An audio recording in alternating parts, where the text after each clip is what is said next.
Assalamualaikum warahmatullahi wabarakatuh. Salam sejahtera untuk kita semua. Kembali lagi bersama kami di Cita-Citaku. Nah, kali ini kami akan mencoba untuk memperlihatkan contoh proposal matching fund Kedereka yang telah kami buat. Dan ini alhamdulillah dinyatakan diterima dengan beberapa perbaikan. Nah, saya sudah memperbaiki. Saya ingin berbagi ke teman-teman semua. Ini bisa menjadi salah satu contoh lah ya referensi khususnya bagi Bapak Ibu di bidang pendidikan. Nah, kebetulan proposal kami itu berkaitan dengan pengembangan bahan ajar berbasis media pembelajaran interaktif, berbasis ICT dan alat ukur untuk mengetahui efektivitasnya. Nah, kebetulan tim pengusulnya ada 5 orang, ada 5 dosen, ada saya dan 2 dosen dari kampus saya ya, internal. Kemudian ada 2 dosen dari kampus eksternal. Nah, kita langsung saja bahas secara singkat ya. Nah, ringkasan eksekutif. Jadi ringkasan eksekutif ini dibuat memperlihatkan gimana sih gambaran dari proposal Bapak Ibu, kegiatannya seperti apa, kemudian manfaatnya seperti apa, metode pelaksanaannya seperti apa, dan permasalahan yang ingin ditunjukkan seperti apa. Nah, di sini di ringkasan eksekutif itu, jadi Bapak Ibu perlu menguraikan permasalahan yang dihadapi oleh lembaga atau yayasan kita atau mitra kita. Nah, kemudian uraikan bagaimana kepakaran kita, bagaimana kemampuan kita, apa yang bisa kita tawarkan kepada mitra, gitu ya. Dan kemudian uraikan juga apa-apa saja produk yang akan dihasilkan melalui kerjasama itu. Nah, kemudian apa tujuan dari kegiatannya, kemudian bagaimana dampaknya baik itu terhadap mitra, kemudian terhadap perguruan tinggi, khususnya terhadap berkaitan dengan IKU, kemudian dampaknya terhadap mahasiswa, seperti itu ya. Jadi untuk ringkasan eksekutif ini dibuat dalam satu lembar, ya, satu halaman. Maaf ya, satu halaman. Nah, Bapak Ibu juga perlu hal yang paling penting di sini adalah jangan lupa untuk menunjukkan kira-kira peran mahasiswa yang diikutkan seperti apa. Nah, bentuknya seperti apa? Karena ini program ini kan sebenarnya untuk menciptakan ekosistem MBKM. Makanya harus sebaiknya dijabarkan di sini ya, diuraikan. Nah, karena ini cuma satu halaman, ya tentu Bapak Ibu silakan taktisi cukup satu halaman saja, tetapi informasinya gambaran umumnya tentang kegiatannya itu dapat seperti itu. Nah, di latar belakang Bapak Ibu ya sampaikan bagaimana sih permasalahan yang saat ini sedang dihadapi. Ya, kalau saya misalnya ya saya gambarkan di bagian awal dampak pandemi, kemudian dampaknya terhadap pendidikan seperti apa, dan karena harus dilakukannya pembelajaran online, tentu ada permasalahan dari pembelajaran online itu ya. Nah, misalnya kemampuan guru-guru dalam menggunakan media pembelajaran itu masih rendah, dalam membuat sendiri media pembelajaran juga belum mampu. Nah, itu kita uraikan di bagian sini. Nah, kemudian kita kalau saya singgung juga bagaimana gambaran mahasiswa ke depan. Ya, kira-kira dengan keadaan seperti ini, apakah ada dampak terhadap mahasiswa? Nah, ini yang ditekankan oleh reviewer bahwa bagaimana kegiatan kita ini mampu memberikan solusi kepada para pengangguran terdidik istilahnya. Jadi karena adanya pandemi seperti ini, itu kalau mahasiswa tidak kreatif, maka bisa saja ketika mereka selesai nanti akan menganggur. Nah, dari sini di latar belakang juga kita uraikan. Jadi dari si pandemi ini, permasalahan ini apa dampaknya kepada mahasiswa. Nah, kemudian dampaknya juga kita uraikan.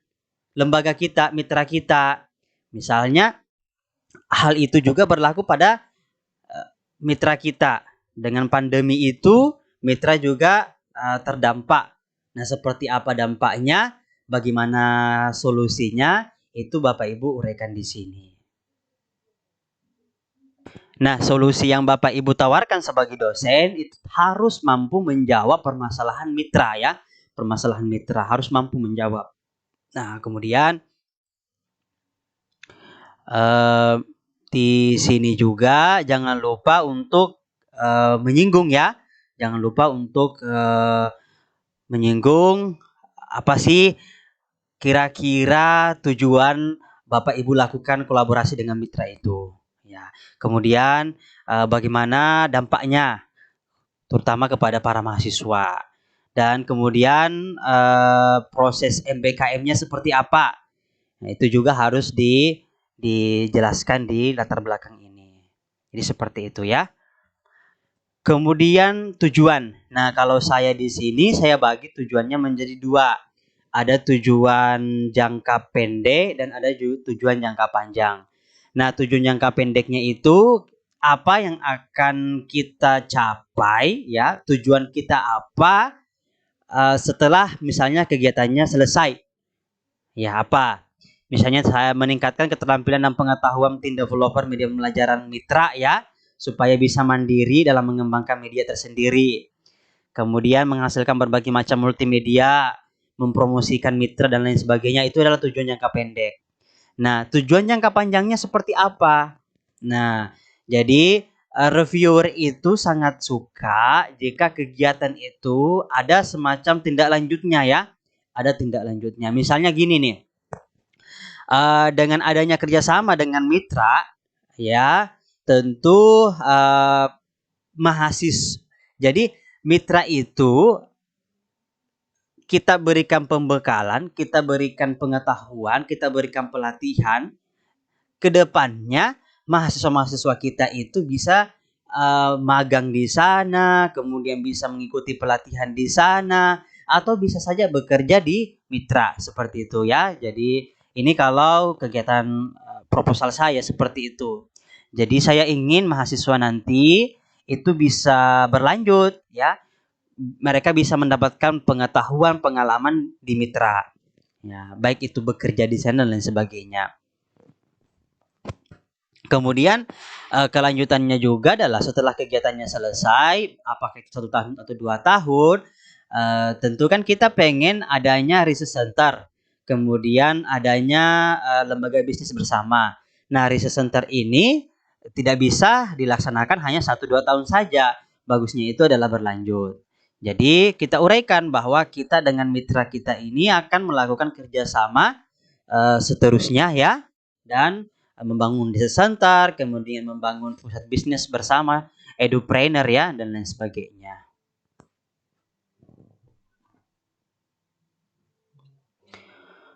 Nah, kemudian saya akan bahas sedikit tentang roadmap dan desain program. Nah, seperti yang tadi, yang pada video sebelumnya saya sudah gambarkan bahwa ketika kita ingin melakukan pendaftaran di Matching Fund Kedereka ini, baiknya mitra kita itu sudah pernah bekerja sama dengan kita. Ya, sudah pernah bekerja sama.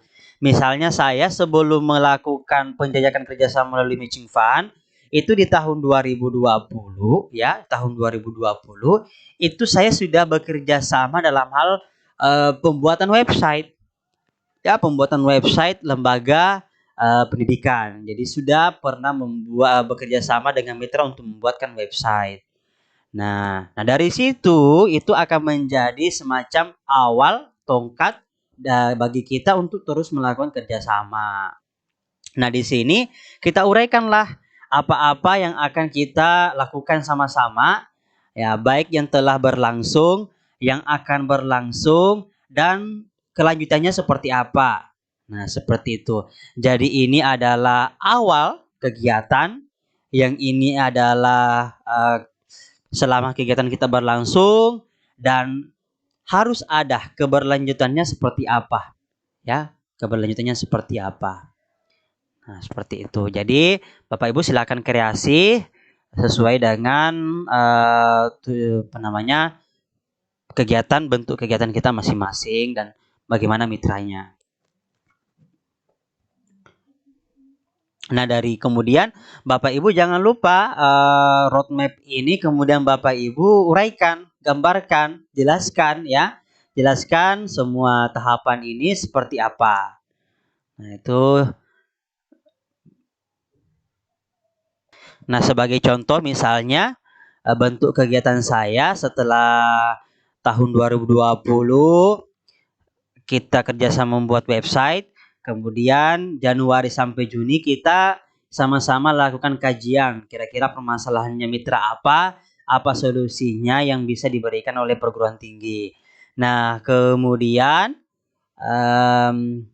bagaimana bentuk kegiatannya Juli sampai September. Di sini saya uraikan bagaimana penelitian bersamanya, kolaborasi bersama antara mitra dengan tim perguruan tinggi. Nah, kemudian di sini September sampai Desember 2021 saya uraikan pelatihannya, pendampingannya seperti apa ya. Ya, supaya mitra punya solusi terhadap masalah yang dihadapi dan kemudian ada manfaat terhadap masyarakat luas, baik itu guru dan lain sebagainya, tergantung jenis kegiatan kita. Nah, kemudian setelah kegiatan di Desember Januari ada proses pelaporan kegiatan, publikasi di media, publikasi ilmiah, pengurusan HKI, diseminasi dan lain sebagainya. Nah, baru setelah itu, nah karena ini bisa saja kalau misalnya kegiatan kita ini berlanjut di tahun kedua misalnya. Nah, berlanjut di tahun kedua, nah dan seterusnya. Keberlanjutannya itu misalnya kerjasama dalam hal pengajaran, penelitian, dan pengabdian untuk mendukung program Kampus Merdeka dan kontribusi terhadap indikator kinerja utama dalam hal transformasi perguruan tinggi. Nah, termasuk juga misalnya keberlanjutannya itu misalnya membentuk research center, kemudian membentuk pusat bisnis tentang pendidikan misalnya. Nah, seperti itu. Nah, kalau misalnya kegiatan kita, proposal kita harus dilakukan dalam 2 tahun. Nah, berarti nanti Bapak Ibu bisa mengajukan pendanaan di tahun kedua. Seperti itu. Nah, setelah tahun kedua, bagaimana keberlanjutannya? Seperti apa? Nah, ini sebaiknya ada ya, bagaimana keberlanjutan kegiatan kita. Jangan seperti kegiatan-kegiatan yang banyak dilakukan oleh teman-teman dosen lainnya, itu setelah programnya selesai, tidak ada feedback ya, tidak ada keberlanjutan. Dan menurut saya itu kurang efektif kalau seperti itu. Nah, desain programnya. Jadi desain programnya seperti apa? Nah, kalau untuk saya sendiri, itu program saya ini saya bagi menjadi 3. Ada penelitian dan pengembangan, ada pelatihan dan pendampingan dan pengajaran. Jadi penelitian dan pengembangan itu misalnya kalau untuk kegiatan saya ini pertama kali itu kita lakukan setelah dinyatakan diterima ya, kita lakukan pembekalan dulu ya, pembekalan, coaching dan lain sebagainya. Kemudian penelitian dan pengembangan ini tujuannya supaya ada produk yang dihasilkan ya, ada produk yang dihasilkan. Nah, dari penelitian dan pengembangan itu, produk yang dihasilkan itu bisa kita gunakan dalam kegiatan selanjutnya. Misalnya pelatihan dan pendampingan.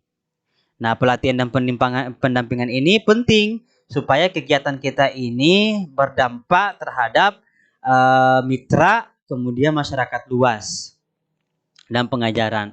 Nah, kalau saya pribadi, penelitian dan pengembangannya itu membuat media pembelajaran berbasis ICT, sedangkan pelatihan dan pendampingannya itu adalah gimana saya harus pastikan peserta, baik itu anggota mitra maupun masyarakat umum, masyarakat luas dan mahasiswa itu bisa mendapatkan manfaat, mereka mampu untuk membuat media misalnya ya. Jadi dari situ pelatihannya. Nah, Bapak Ibu jangan lupa untuk uraikan bagaimana bentuk-bentuk tahapan-tahapan ini. Penelitian dan pengembangan tentu kan dipecah-pecah lagi kegiatannya, pelatihan pendampingan lagi dipecah. Nah, Bapak Ibu jangan lupa untuk jelaskan ini. Jelaskan bentuk kegiatannya ini seperti apa. Kemudian, metode dan pelaksanaan program. Nah, untuk metode dan pelaksanaan program itu kita uraikan. Ya, kita uraikan. Penelitiannya, tadi kan ada penelitian dan pengembangan. Penelitiannya itu seperti apa? Jenis penelitiannya seperti apa? Kemudian tahapan-tahapan penelitiannya seperti apa? Tujuannya seperti apa? Jangan lupa durasi waktunya seperti apa. Durasi waktu ini penting ya, supaya reviewer itu bisa melihat kira-kira apakah ini realistis, apakah bisa tercapai atau tidak. Jadi ada durasi waktu dari setiap tahapan-tahapan penelitiannya. Kalau saya kan R&D nih. R&D itu ada beberapa tahapannya. Ya saya uraikan deskripsinya seperti apa, tahapan itu, durasinya seperti berapa lama. Jadi ada target. Ada target. Nah, kemudian dari penelitian ini uraikan juga nanti apa kira-kira yang akan dihasilkan, ya. Apa kira-kira yang akan dihasilkan dan seperti apa produk-produk tersebut. Kemudian jangan lupa Bapak Ibu juga tuliskan siapa-siapa yang terlibat, bagaimana tugas posisi dalam penelitian itu. Misalnya untuk kegiatan saya kan ada 5 nih, ada 5 pengusul, kemudian ada dari mitra, berapa orang, ada 3 orang, dan mahasiswa. Nah, di penelitian ini tugas mereka seperti apa? Ya, dijelaskan. Ya, dijelaskan. Nah, mahasiswa, Bapak Ibu mahasiswa di sini, ya bukan hanya hanya mengikut, diberikan pelatihan, dan lain sebagainya. Kalau bisa, mahasiswa juga itu apa namanya istilahnya ya, terlibat langsung lah dalam kegiatan kita. Misalnya dia sebagai tenaga lapangan, dia sebagai surveyor, sebagai observer, atau membantu kita dalam mengelola hasil penelitian, atau membantu kita dalam hal-hal publikasi dan lain sebagainya. Nah, seperti itu ya. Jadi ada keterlibatan mahasiswa. Keterlibatan mahasiswa, pokoknya mahasiswa harus terlibat ya, terlibat.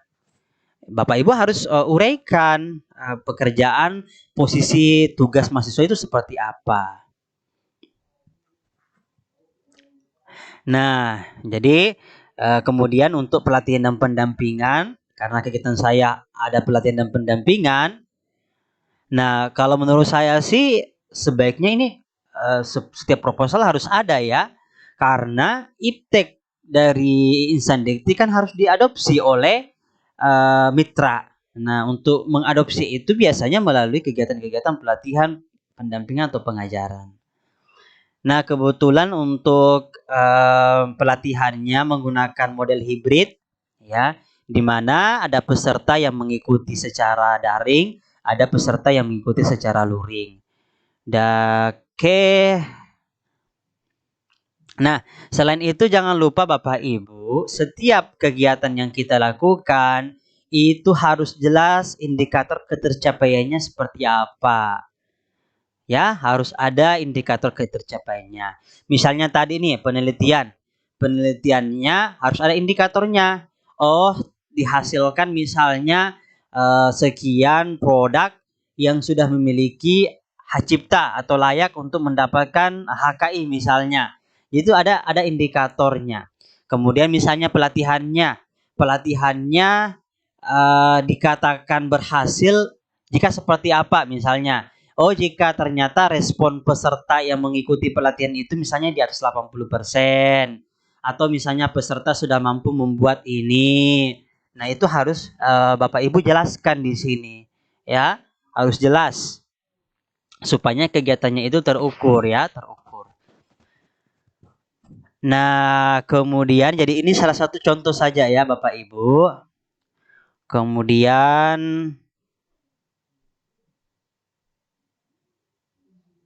Nah, ini indikator ketercapaian pendampingan seperti apa? Jadi tadi pelatihan indikatornya apa, pendampingan indikatornya apa, itu dijelaskan semua. Nah, sekarang pengajaran. Ini yang paling penting juga. Pengajaran ini menurut saya, maksud saya adalah ada keterkaitannya dengan MBKM ya. Jadi MBKM, Merdeka Belajar Kampus Merdeka. Nah, Bapak Ibu harus uraikan nih, bagaimana kegiatan yang kita lakukan itu mendukung ekosistem Merdeka Belajar Kampus Merdeka. Jadi, kegiatan kita nanti akan dikonversi ke dalam beberapa mata kuliah. Ya, seperti yang tadi saya sebutkan, itu minimal 20 SKS. Minimal 20 SKS. Nah, namun untuk saya sendiri itu tidak sampai 20 SKS. Sebenarnya harus 20 SKS supaya itu sesuai dengan aturannya. Ya, kalau saya tidak salah ada 15 SKS ya. Ada sekitar 5 mata kuliah yang dapat dikonversi. Nah, untuk ini yang banyak nih, ini yang banyak dilupakan oleh Bapak Ibu dalam membuat proposal. Ya, bagaimana gambaran kegiatan itu, apa tujuannya, kemudian mata kuliah yang dapat dikonversi ke dalam kegiatan itu. Misalnya kalau saya ada metodologi penelitian pendidikan, dasar-dasar proses pembelajaran, ada media pembelajaran atau teknologi pembelajaran. Nah, itu ya. Ini sesuai, ini harus Bapak Ibu sepakati ya, sepakati dengan kaprodinya masing-masing. Nah, jadi kebetulan waktu itu mahasiswa yang terlibat itu dari 2 prodi, dari prodi Fisika dan prodi Pendidikan Pancasila dan Kewarganegaraan. Nah, tentu Bapak Ibu untuk mata kuliahnya itu Bapak Ibu sepakati dulu nih dengan prodi, kira-kira yang mana mata kuliah yang akan dikonversi. Ya, yang akan dikonversi. Nah, baiknya 20 SKS. Tapi saya yang kesepakatannya itu hanya sampai 15 SKS. Tentu ada pertimbangan tersendiri. Nah, kalau misalnya tidak sampai 20 SKS, Bapak Ibu bisa menuliskan soft skill yang diperoleh oleh mahasiswa, ya, soft skill yang diperoleh oleh mahasiswa, dan jika dikonversi ke dalam SKS itu cukup menjadi 20 SKS. Seperti saya tadi nih, ada 15 SKS mata kuliah yang akan saya konversi ya. Nah, berarti saya butuh 5 nih.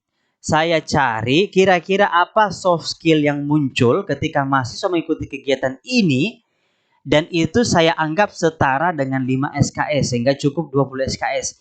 Itulah nanti yang akan saya buatkan semacam surat keterangan dan akan dituliskan dalam SKPI, misalnya surat keterangan pendamping ijazah. Seperti itu. Itu sih alternatif yang saya lakukan. Tapi itu kembali lagi ya kepada Bapak Ibu bagaimana bentuknya. Nah, kemudian bagaimana cara saya untuk mengkonversi kegiatan ini ke dalam beberapa mata kuliah? Tentu saya harus lihat dulu nih, gimana CPL-nya, ya. Gimana CPL mata kuliah itu? Nah, CPL inilah nanti yang akan kita arahkan, ya, ketika mahasiswa mengikuti kegiatan kita, CPL ini tercapai.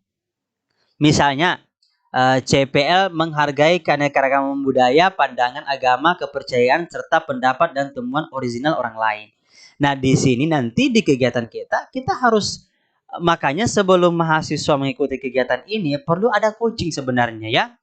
Jadi di pembekalan disampaikan ke mahasiswa, Anda diwajibkan untuk mencapai ini, sikapnya, keterampilannya, dan pengetahuannya harus tercapai seperti ini. Nah, jadi sebelum kita mengkonversi nilai mata kuliah itu, jadi salah satu cara saya dalam memilih mata kuliah itu saya lihat kira-kira yang mana CPL-nya bisa terlaksana, tercapai dalam kegiatan kita. Seperti itu. Nah, kalau misalnya kita sudah punya CPL-nya, sudah mendapatkan mata kuliah yang sesuai, tinggal kita hitung nih, perhitungan learning hours-nya. Nah, misalnya contohnya begini nih. Contoh perhitungan learning hours-nya seperti ini. Jadi misalnya mahasiswa kegiatannya seperti ini. Menyusun proposal, melakukan pembimbingan, mengikuti kegiatan, menyusun tahapan, dan lain sebagainya. Jadi misalnya dia mahasiswa mengikuti kegiatan ini, apakah kelompok atau individu? Nah, berapa jam nih? Berapa jam totalnya? Misalnya menyusun proposal itu 480 jam. Nah, kalau kita setarakan itu setara dengan 0,18 misalnya. Nah, setara dengan 0,18. Nah, kalau kita susun semuanya berarti ada 8.160. 8.160 ini itu sama dengan 3 SKS. Ya, sama dengan 3 SKS. Nah, seperti ini. Ini perhitungannya ya. Jadi satu semester kan 16 minggu. Satu SKS kan sebenarnya 160 menit. 50 menit tatap muka, 50 menit penugasan, dan 60 menit belajar mandiri. Berarti 160 menit ini dikalikan dengan 16 minggu, dikali dengan 1 semester, berarti 2.720 menit. Ya kan? 2.720 menit. Oh maaf ya, ini bukan jam ya. Bukan 40 jam, tapi menit. Nah, 2.720 menit. Berarti kalau saya kali 3 SKS, berarti 8.160 menit. Nah, 8.160 menit. Berarti kalau misalnya ada 20 SKS, berarti tinggal 20 dikali 8.160 menit. Nah, itulah kira-kira alokasi waktu yang harus dikeluarkan oleh mahasiswa untuk mencapai 20 SKS itu. Seperti itu ya. Oke. Nah, ini Bapak Ibu bisa menuliskan learning hours-nya per mata pelajaran. Kebetulan saya ambil contoh satu mata kuliah ini seperti ini. Nah, seperti itu ya.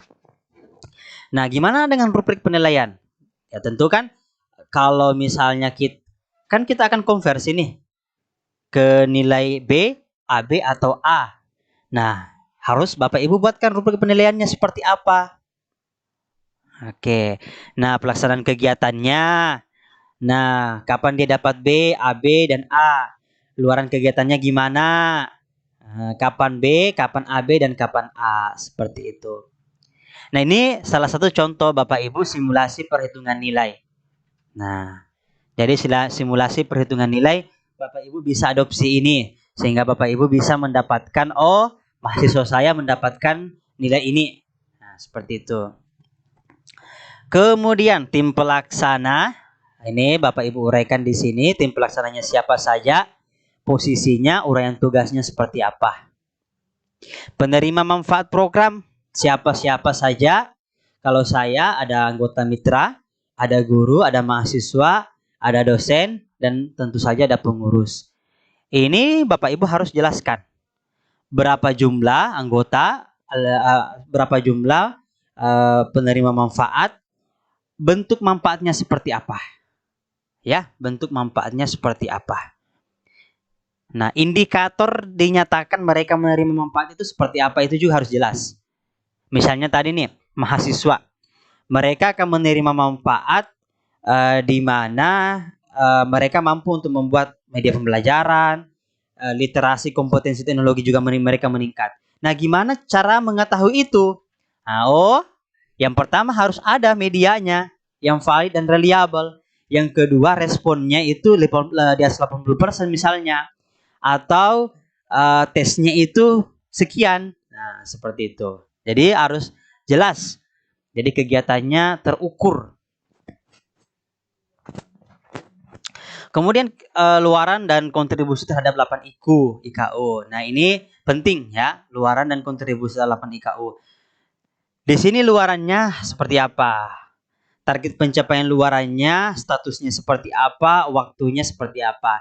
Misalnya saya luarannya berupa jurnal internasional. Targetnya apa? Oh, saya kepengen Google Scholar atau Scopus misalnya. Statusnya apa? Diterima pada Desember 2021. Nah, diterima pada Desember 2021. Atau jurnal nasional misalnya Google Scholar. Google Scholar. Uh, Targetnya Google Scholar dan Sinta. Berarti kalau dan itu berarti dua-duanya harus Google Scholar dan Sinta. Kalau yang internasional tadi Google Scholar atau Scopus. Nah, misalnya statusnya diterbitkan Desember, berarti harus terbit nih di bulan Desember. Seperti itu. Nah, Bapak Ibu juga jangan lupa luaran program itu harus dijelaskan. Ya, harus dijelaskan. Kemudian indikator kinerja utama seperti tadi yang saya jelaskan, ada 8 IKU, tetapi setiap program kan beda-beda. Waktu juga berbeda-beda. Jadi reviewer itu menyarankan cukup beberapa saja IKU yang bisa kita capai. Tidak mesti 8 itu. Cukup beberapa sesuai dengan waktu ya. Waktu dan situasi, kemudian keuangan, anggaran yang disetujui. Nah, untuk rencana anggaran biaya nanti akan kita bahas untuk sesi berikutnya. Demikianlah dari kami sedikit contoh tentang proposal program Matching Fund yang telah diterima oleh Dirjen Dikti. Nah, semoga ini bisa menjadi salah satu referensi bagi Bapak Ibu ketika ingin membuat proposal tentang Matching Fund Kedareka ini. Mohon maaf jika ada kekurangan dalam penyampaian kami. Jika ada yang ingin ditanyakan, Bapak Ibu silakan menuliskan di kolom komentar. Dan jika Bapak Ibu suka dengan video ini, silakan klik tombol like dan jangan lupa subscribe agar Bapak Ibu tidak ketinggalan dengan informasi dari kami. Demikian dari kami, mohon maaf. Wassalamualaikum warahmatullahi wabarakatuh.